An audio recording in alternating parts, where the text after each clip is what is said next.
The Sunday dinners at Mom's place had become a ritual I dreaded. Every week I'd pack up my 2 kids, drive 40 minutes across town to her spacious townhouse in Oakmont Gardens, and endure hours of subtle humiliation disguised as family time. The comments started the moment we walked through the door. Tyler's shoes were too worn. Lily's hair wasn't brushed properly. My car was embarrassing, parked next to the neighbor's luxury vehicles. I told myself I was being sensitive, that Mom meant well, that this was just how she showed love, by pushing us to be better. But last Sunday crossed a line I didn't know existed. "Emma, take the kids to the kitchen," Mom announced as we arrived, not even looking up from arranging her fancy china on the dining room table. "They can eat at the breakfast bar." My daughter Lily, who was 7, looked up at me with confused eyes. "Why can't we eat with everyone, Mom?" "Because this is an adult dinner," my mother interjected before I could respond. "And frankly, children who eat with their hands and spill things don't belong at my antique table." "They use utensils perfectly fine," I said quietly, setting down the casserole I'd brought. "Emma, don't argue. Your sister's family is coming, and Jennifer's children know how to behave properly at formal dinners. I won't have your 2 making a mess in front of them." My son Tyler, who was 9, grabbed his sister's hand. "It's okay, Mom. We like the kitchen better anyway." I watched them walk away, Tyler's shoulders slightly hunched, Lily looking back at me with that particular expression kids get when they're trying not to cry. Something cracked inside my chest. The dinner was exactly as uncomfortable as I'd anticipated. My sister Jennifer arrived with her husband and 2 teenagers, all dressed like they were attending a gallery opening. Mom fussed over them, complimenting their clothes, their manners, their everything. "Jennifer's kids are taking French lessons," Mom announced as if I'd asked. "Real cultural education. Not just sitting in front of screens all day." "My kids read constantly," I offered. "Tyler just finished a book about marine biology." "How practical," Mom said with a tight smile.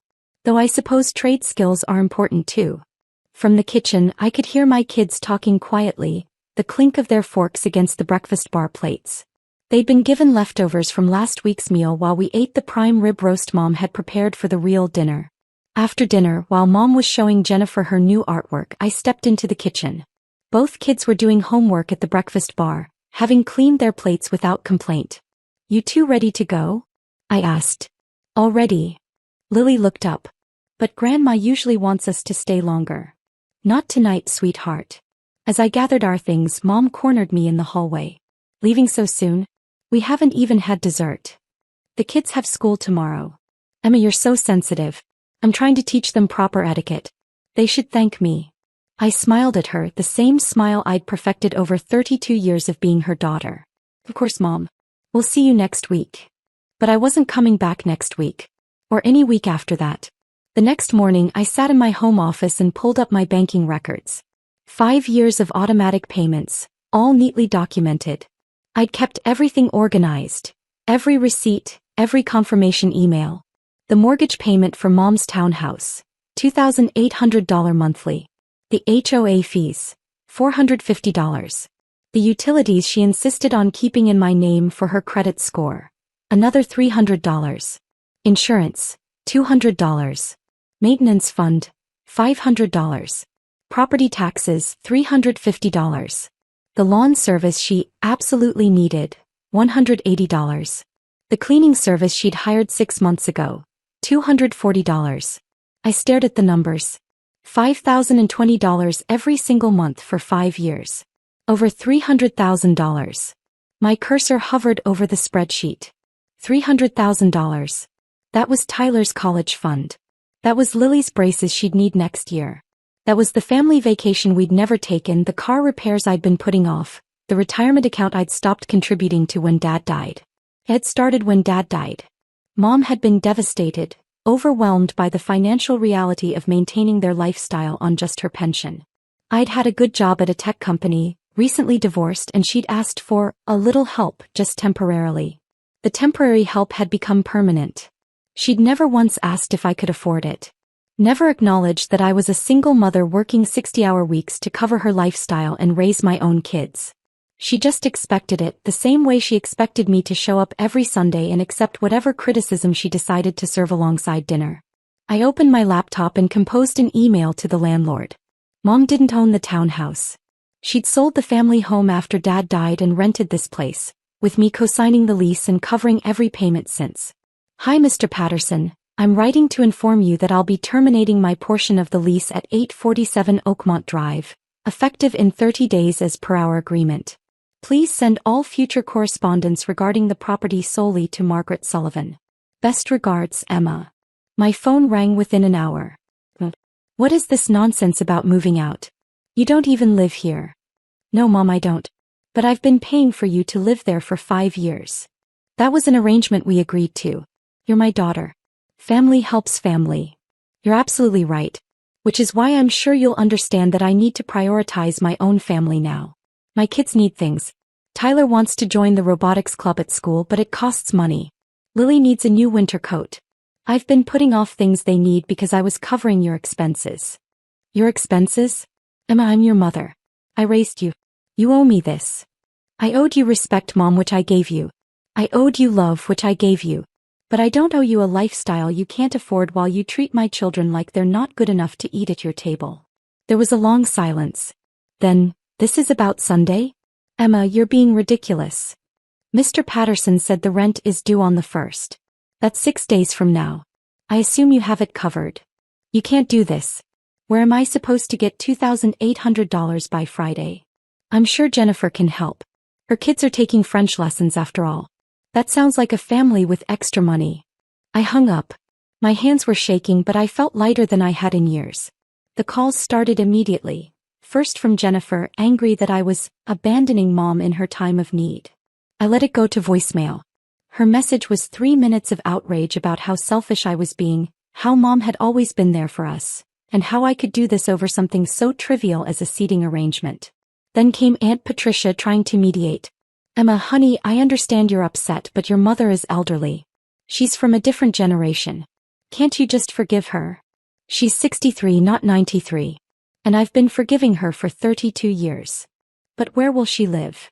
That's not my problem to solve anymore, Aunt Patricia. I have my own children to worry about.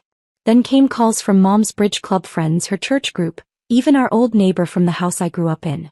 Everyone had an opinion about what a terrible daughter I was.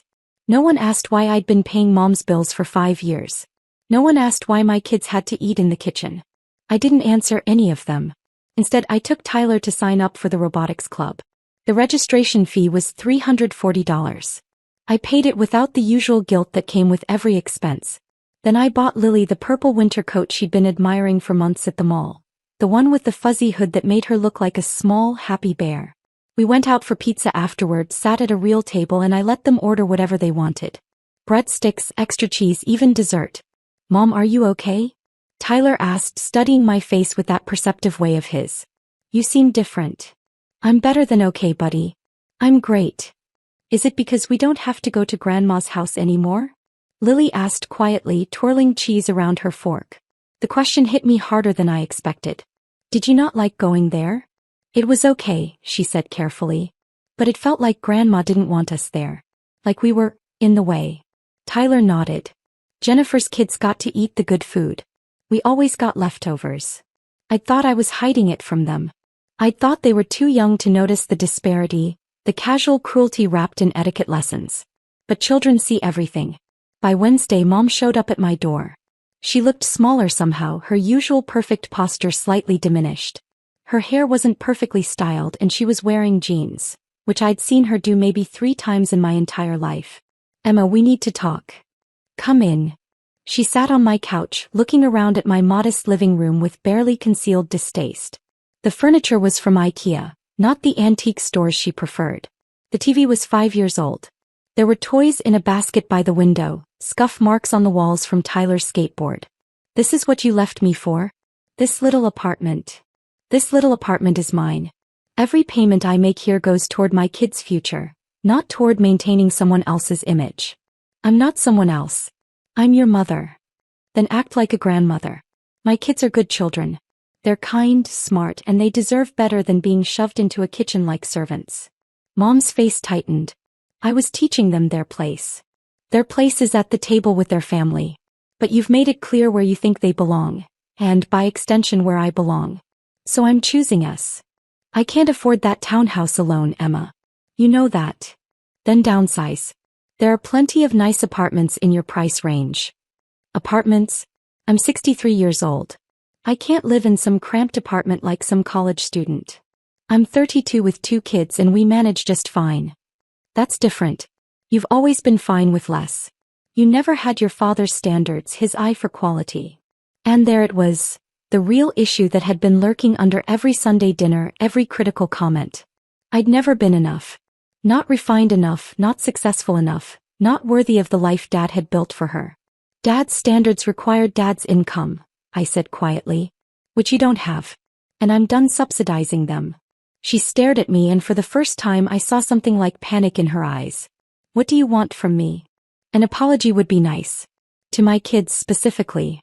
For what? For trying to teach them proper behavior. For treating them like they weren't good enough. For making them feel small. For every Sunday you've made them eat in another room while you fawned over Jennifer's kids. I didn't mean. Yes, you did. You meant every word, every slight, every dismissal.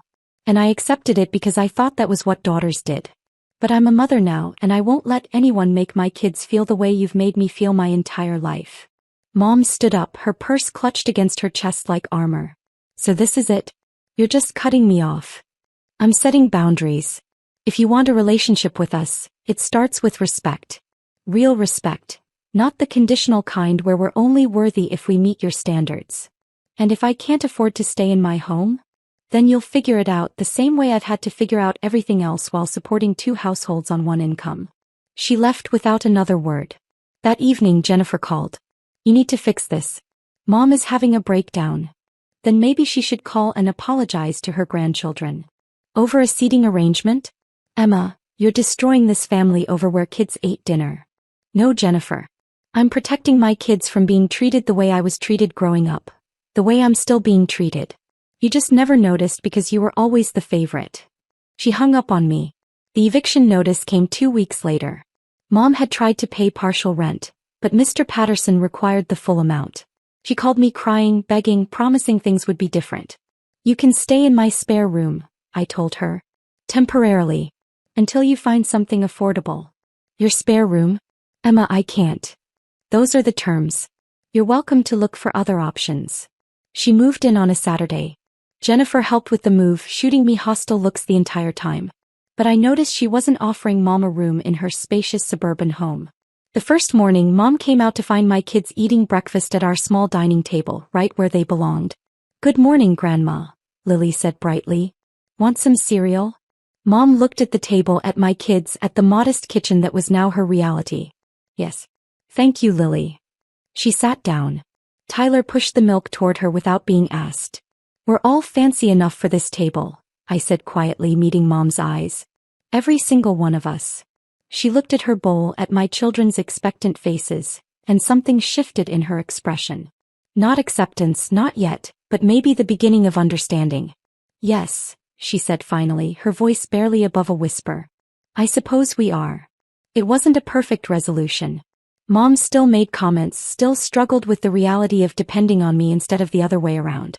But every morning she sat at that table with my kids. And every morning she got a little better at seeing them for who they really were. Family helps family, she'd said. She was finally right about something. Just not in the way she'd meant.